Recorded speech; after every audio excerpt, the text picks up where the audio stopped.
روژه دوستانو درې قسمه ده. یوه روژه شرعي ده. روژه شرعي دا دی چې یو انسان هغه شیونه چې هغوی سره روژه پاتېږي چې هغه نه یو داسې شیونه دي هغو نه پرهیز وکړي، دې ته ویلی شي روژه شرعي. هغه داسې که توضیح المسائل طرف رجوع کوي نه انشاءالله هغه شیونه به داسې خپله هم تاسو به نظر باندې تېر شي سبشو سره روژه چې کېږي دا روژه هم ډېره زیاته اهمیت لري، زیات اجر و ثواب دی.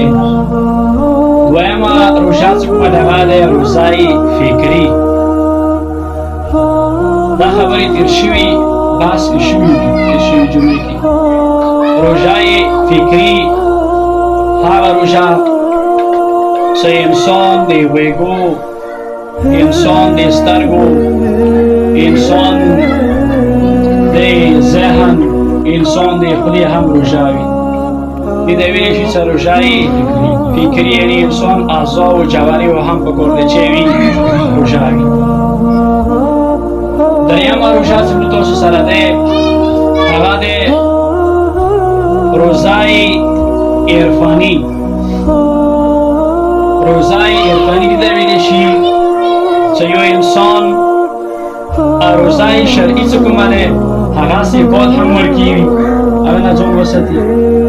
روژه فکري چې اعضا و جوارحو یې هم په کار دی روژه وي. و روژه عرفاني کې بیا درېیم شی دا دی چې په کار د انسان زړه هم روژه وي. ځینې خلک اعضا و جوارحو سره ګناه نه کوي خو زړه سره ګناه کوي. پکار دا دی چې انسان زړه هم کنټرول وي. دې ته ویل چې روژه عرفاني. خو دا ډېره بهترینه روژه دی.